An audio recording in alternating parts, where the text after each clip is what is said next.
Hi students, in this semester let us start with chapter 19 Fundamental Operations. So, in the previous semester we had started with algebra, right? And had given you a slight introduction to algebra. What is a constant, variable, like term, unlike term, monomial, polynomial, binomial, trinomial, etc. Right? So you have a slight idea about what is algebra. So now we are going to learn how to apply fundamental operations on algebraic expressions. Okay? So what are fundamental operations? It's very clear to you. From your smaller class you are learning what are operations in mathematics, right? It is addition, subtraction, multiplication, division are the four fundamental operations, right? So, how do we apply this fundamental operations on algebraic expression? Okay, so let us start with addition. Always we start with addition, right? So, here also let us start with addition. So, here let me start with addition of like terms, okay? Addition of like terms.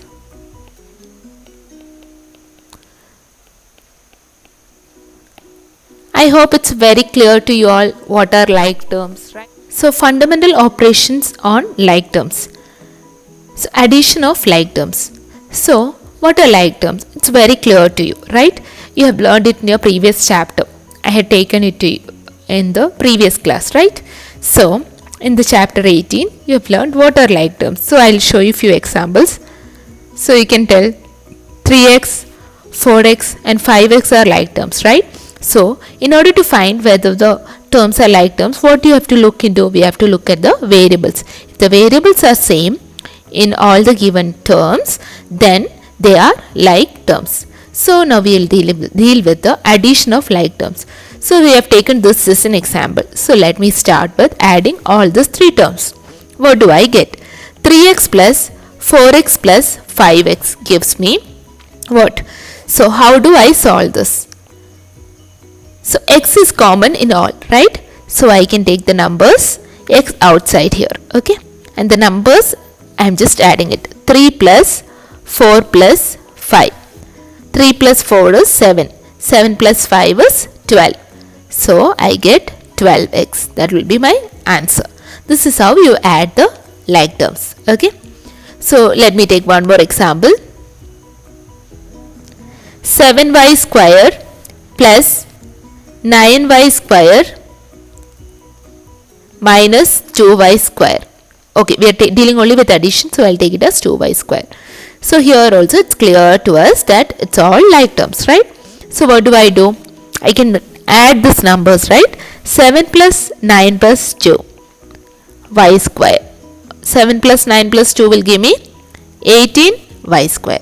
So in order to add the like terms, what you have to look? First you have to check the given terms whether they are like terms. If they are like terms, take out the variables and add all the numbers, and you will be writing that particular variable only once. Okay. So you are adding the numbers. So what do you get? 7 plus 9 plus 2 is 18 here. So 18 y square. You will not write it as 3 times y square. Okay. Remember that. That particular variable should be written only once. Okay.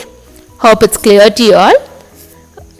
Now coming to addition of unlike terms. So I shall tell you whether we are able to add the unlike terms. Okay. Let me come to that. This same thing will be applied in subtraction also, okay? Instead of addition, you need to subtract that. That's only a difference, but the variable remains the same. I'll come to that. So, let me come to addition of unlike terms. Let me explain you how do we do it, okay? So, sum of two or more like terms is a single like term, right? Correct. So, we have added 3 like terms here. So, finally, we ended up on a single like term here, right? Similarly, here we had it 3 like terms, we ended up getting a single like term. So, but what do happen if we add the unlike terms? So, I need to add 2ab and 4bc. B is common at both the places, but are they like terms? It's very clear to you they are not like terms, correct? Like terms means all the variables in the given term should be same. So when I add them, I can just write it like this: 2ab plus 4bc. That's all. It remains as, result will always remain as two terms. So two unlike terms if I am adding, finally I get the result as two terms. This is the first term, this is the second term. If I add three unlike terms, my result will have three terms. But if they are like terms, even if I add 10 like terms, my answer will be only one single term. Hope it's clear. Okay. So similarly, let me explain a few problems with subtraction also, so you will get a clear idea about subtraction of like terms. Subtraction of like terms. So let me take it. If I need to 4x minus 2x I need to do. I need to subtract them. So how do I do it? I need to do it like this: 4 minus 2 whole x, that is equal to 4 minus 2 is 2. So I get 2x. So I told, it is similar to addition, only thing is you need to subtract here. Okay. Similarly, if it is subtraction of unlike terms, how do I do it? So let me take 4x and 2y. So it will remain as two terms itself. I cannot further do it. I cannot do 4 minus 2xy or something. It remains as 4x minus 2y itself. Okay. Hope addition and subtraction of like terms and unlike terms is clear to you. So let me start with exercise 19a now. Okay. So let me start with exercise 19a. Okay. So here they have clearly given you how do we find out the answers. They have given you a clue how to do it. Okay. Let me start with that. So coming to the first question. You can see the first question. It's in page number 171 in your textbook. Page number 171. Okay. So you know 5 plus 4 is equal to what? 5 plus 4 is 9. So what is 5x plus 4x? It will be 9x. Okay. So 12 plus 18 is 30. This will be 30x square y. So here they have just given you the constants. Here they have given you constants along with the variables. 7 plus 16 equal to 23. 7a plus 16b. Okay. So here you just see that we have unlike terms. Correct? Can you write it as 23ab? No. You will write it as 7a plus 16b itself. Okay. 1 plus 3 is 4. X square y plus 3xy square. Again, it is xy square and x square y. So it remains as x square y plus 3xy square. Okay. Next you have 7 minus 4. What is 7 minus 4? 3. 7ab minus 4ab will be 3ab. Okay. 12 minus 5 is 7. 12x minus 5y will remain as 12x minus 5y itself. 35 minus 16 is what? 19. 35ab minus 16ba. ab and ba, even if it is written in the opposite way, ab and ba, it is written like that, you can write the answer as 19 ab or ba. Whatever you write, it's right. Okay. 28 minus 13 is equal to 15.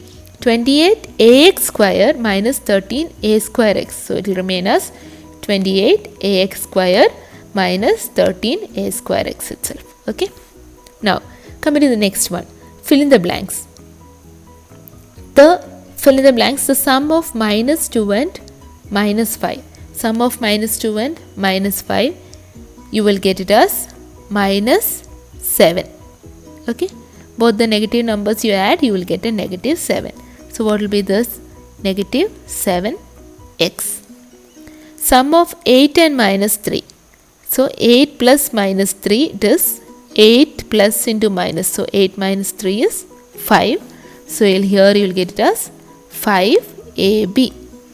Sum of minus 15 and minus 4. So both are negative. If signs are different, you need to subtract and put the sign of the larger number. If signs are same, you need to add and put the given number. Okay, the given sign.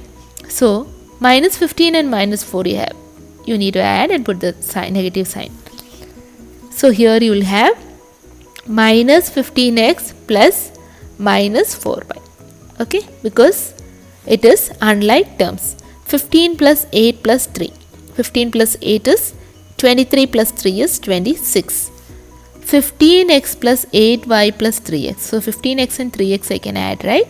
So I'll get it as 18x plus 8y. 12 minus 9 is 3. 3 plus 15 is 18. 12ab minus 9ab plus 15ab. So they are like terms, right? So we'll get it as 18ab. 25 minus 7 is equal to 18. Correct? 25 minus 7 is 18. 18 minus 9 is 9. So here again they are like terms. So I can write it as 9xy. Minus 4, minus 6, minus 5. All are negative. So I can add them and put negative sign. So 10, negative 15. So again these two are like terms. So what you get? Negative 10ax minus 5ay. Okay. So go through this. Write down this in your classwork. Okay. We'll continue with the next main in our next class. Thank you, students.